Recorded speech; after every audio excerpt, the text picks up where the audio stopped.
This is a holy site. It's called a stupa, and the tradition is to carry a pebble and to walk clockwise around it, making your prayers and devotions, and at the end of your circuit, to leave the stone on the structure itself.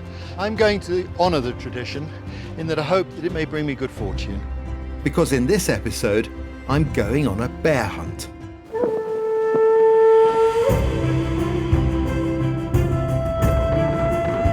China is vast. It's got the greatest mountain range, the Himalayas, the highest plateau, more caves than any other country, and 3 of the longest rivers to be found on Earth. In this series, I'm going to search out some of China's furthest corners. It's a little bit dicey going in here, discovering the unexpected and thrilling life that's to be found here. I think this is your snow leopard.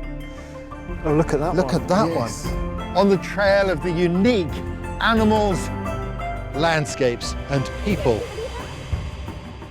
of wild China.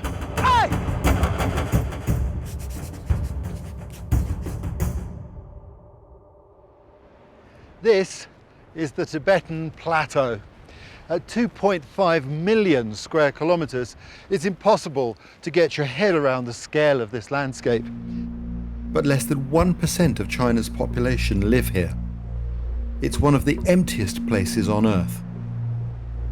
I'm in Qinghai province on the edge of the plateau, exploring the world's highest and largest grassland.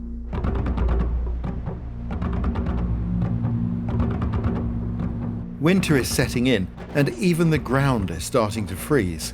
But this is the perfect time to look for the plateau's smallest animals and biggest predators. I'm in search of China's largest carnivore, the brown bear. I'm hoping that it's still early enough to see them before they hibernate for the winter ahead. Now, if you want to get to know a predator, it's a good idea to first get to know its prey.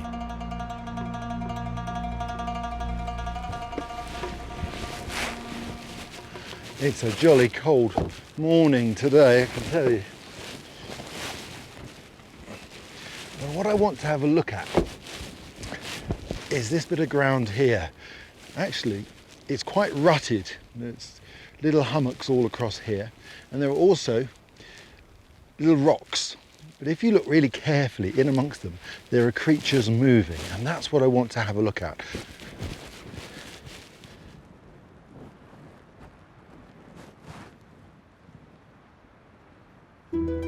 There's one there. So what I'm looking at is a piker.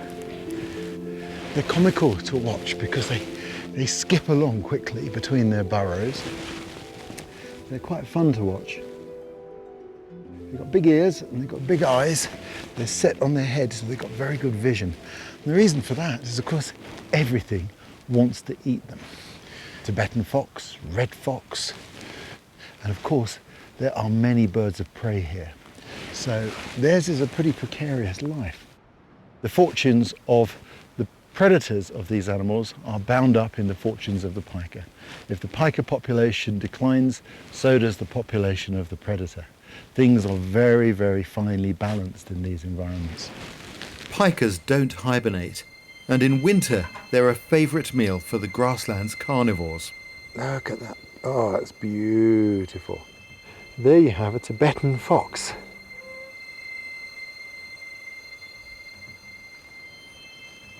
This fox is a specialist in hunting piker, and I think he's looking for an opportunity now. Tibetan foxes have a very keen sense of hearing. They can even hear pikers digging underground. You get red fox here as well, but this is the real specialist for this environment. Adapted to cold conditions, thick furry coat, enormous, great big bushy tail. Camouflage these animals have is so well adapted that if you take your eye off them just a second, you lose track of them. Wow. Like all foxes, the Tibetan fox has a reputation for cunning. This is a waiting game, but it's cut short by a new arrival. Oh my goodness, that's a wolf. That's a wolf. That is amazing. Look at that. Fabulous. I love wolves. I saw that movement. I thought that's a Tibetan fox, but it's not. It's a wolf. You just don't see wolves easily. They are very secretive. Wow. And that's a real bonus. It just shows you, if you take a minute, it's amazing what you can see here. Astonishing. With predators on the prowl, the pikas dive for cover. You can see here one of the pika burrows. There's a bit of a city here. They're living together as a community, safety in numbers. And these burrows have got multiple entrances. It gives them options. It means they're not stuck in a blind alley. If a predator tries to dig them out, they can pop up somewhere else. Fabulous. It's quite funny, they're watching me now. Well, I guess that's fair exchange. Right, onward. What an introduction to the plateau's predators. But I have my sights set on a bigger one.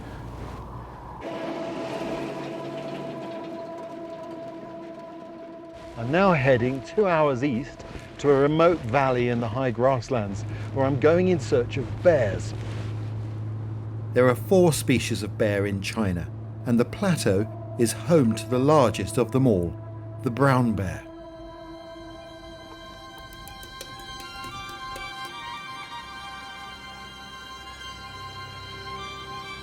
They live in the emptiest parts of the plateau, so I have a long drive to find them. But every now and then I come across traces of the people who live here.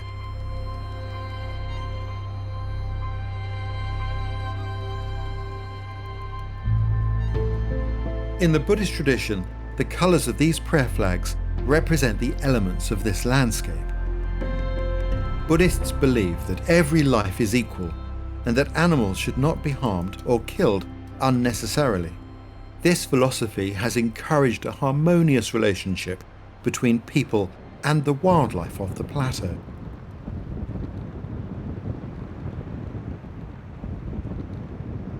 And take a look at this wall. Every single stone that comprises it has a mantra or a prayer carved upon it. It's beautiful. Down below me, these are some of the headwaters of the Yangtze River. And right here, it's a boundary between 2 great provinces. On the far bank of the river, that's Sichuan province. Where I'm standing is Qinghai province. Later on today, I'm going to go and visit this monastery. This is Chunggu Monastery, and it's renowned for having some very unusual animal guests that come to dine every evening from the hills there above it. Brown bears have been enjoying late-night suppers of leftover food from the monastery kitchen, but I wonder if they'll be there tonight. I'm going to explore the hillside to see if I can find signs that the bears here are still active. Brown bears are shy creatures. They usually avoid humans. They like dense cover in which they can shelter during the day and dig burrows for the winter. This shrubby landscape looks perfect. I've come up here, this is above the monastery, because this is where the locals say they often encounter bears. And I thought I'll come and see if I can find any sign. And here's the strongest evidence of all. That's undeniable. That's a bear scat, and you can see it's fresh as well. So there's an older one and a fresher one here. Bears are omnivores. They are predators, but they'll eat all sorts of things, berries, anything they can to put on weight to see them through the winter. And in here, you can see the seeds of berries within these scats. It looks as if the bears haven't hibernated yet, and so this is a time when they'll be eating as much as they can, storing up fat reserves for the winter ahead.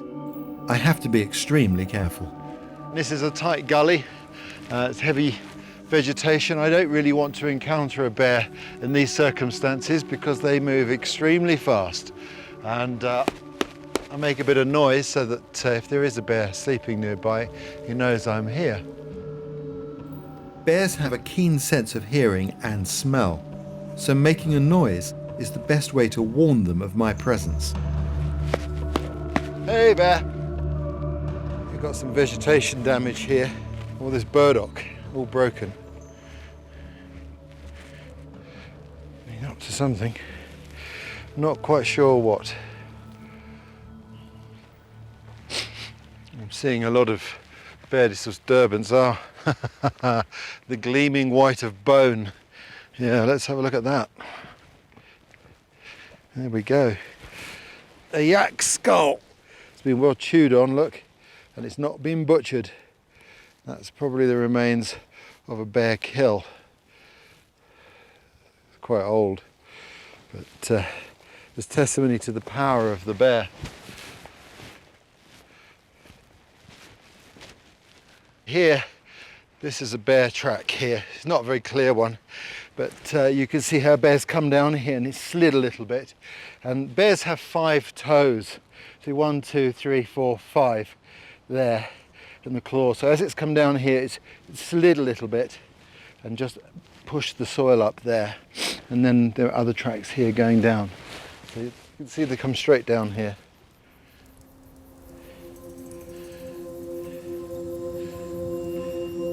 This is a little bit dicey going in here. It's very tight. There's no easy escape route if I encounter a bear. I think I'm not going to go any further down there. There's nowhere to go to. And of course, there is a cameraman filming me, and I might get out the way, but he would probably meet the bear coming full on, and I'm sure he'd be happier if that wasn't the case. Okay, it's not easy to move through here. I'm not going to go up there, I'm going to go up here where I can peer in, just in case there's something snoozing.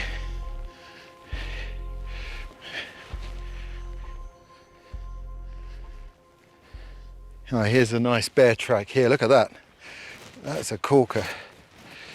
You can see here clearly the toes. The 5th toe, which is here, is hardly showing in this track. That's often the case, but they're in a very straight line, and you can see each of those toes is the size of my thumb. Claw marks aren't showing, the ground's too hard, but yeah, nice. This is the paw print of a very big bear. Brown bears are one of the largest species of bear, and I don't want a surprise encounter here.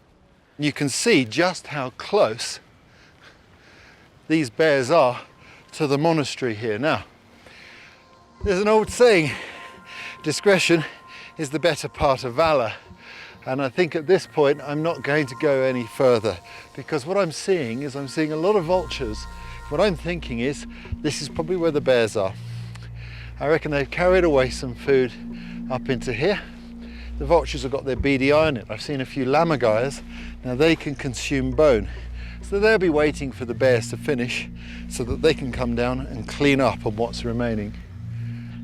This isn't a place to go poking around. It's too dangerous to track these hungry bears any further. Instead, I hope I'll catch sight of them later at the monastery.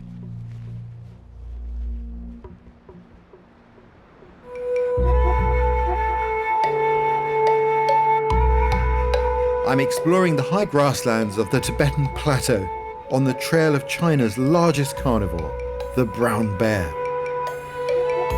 Here in Shungu village, most people are farmers and rely upon their herds of yaks for meat, milk and cheese. Even the yak dung is dried for fuel. So yaks are often a family's most valuable possession.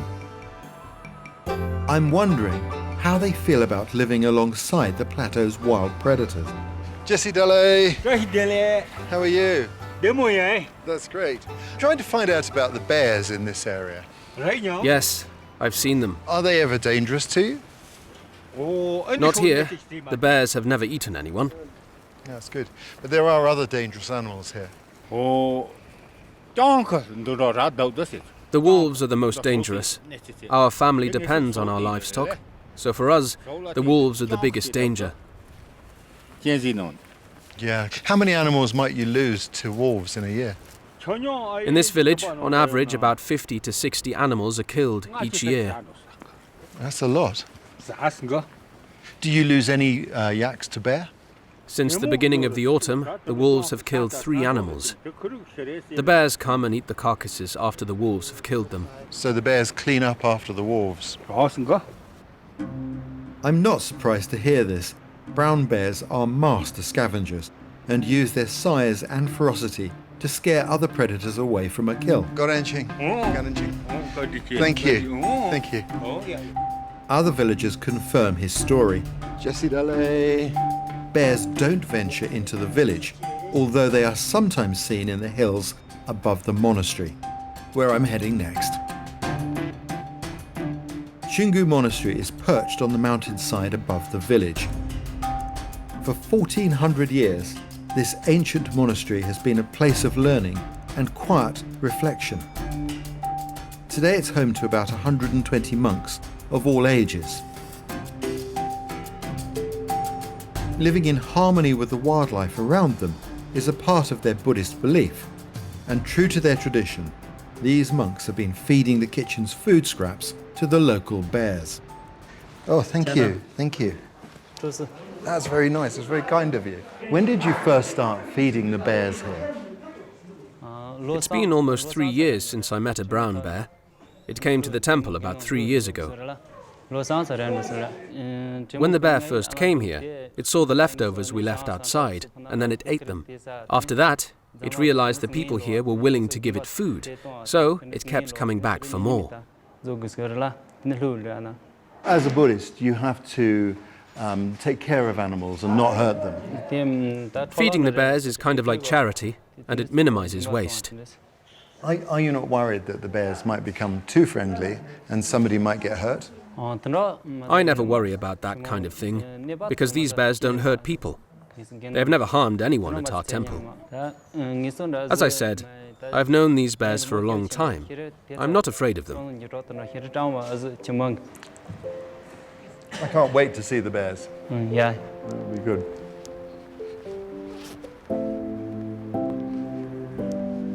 So, this is the place where the food is put out, and this little bit of carpet is the hot spot. I have to say, this feels a bit odd because we're breaking all the normal rules, being close to bears or feeding bears. But it should be interesting now. The food bucket's just 10 meters away, so it's just a matter now of sitting and waiting and seeing what happens. We've got a dog here. I should think the dog will give in an indication when the bears start to arrive. How exciting.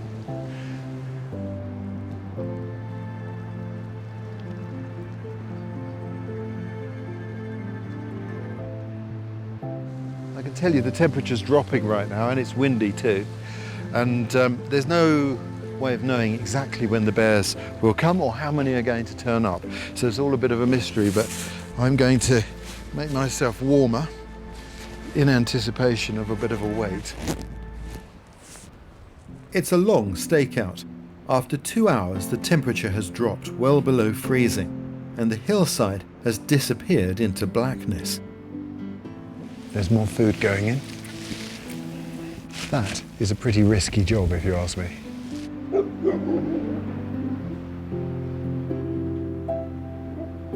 Good guard dog.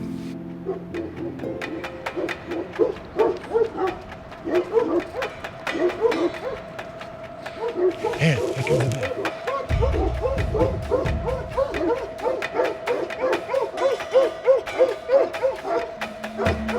I'll put my torch on. Here comes another one, look. Look at that.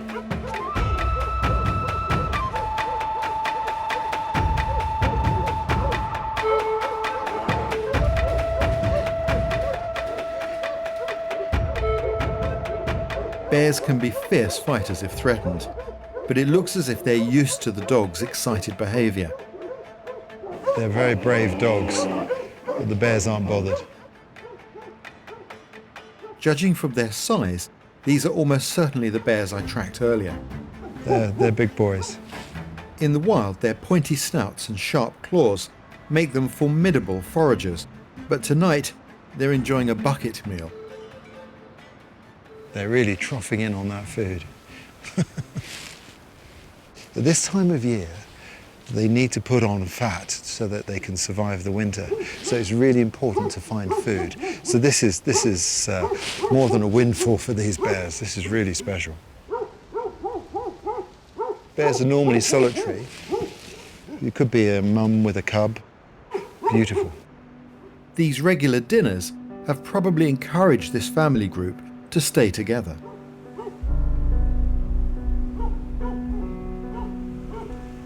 And there you've got China's largest land predator.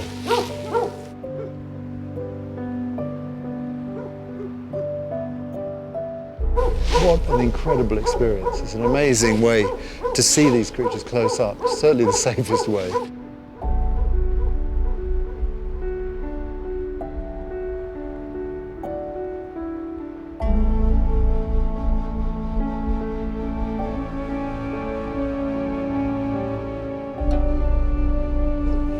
I think it's about to go.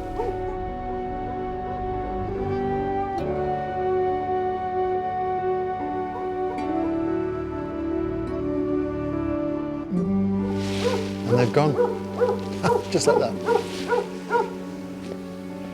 That's amazing. And what's astonishing, here we are outside a Buddhist monastery.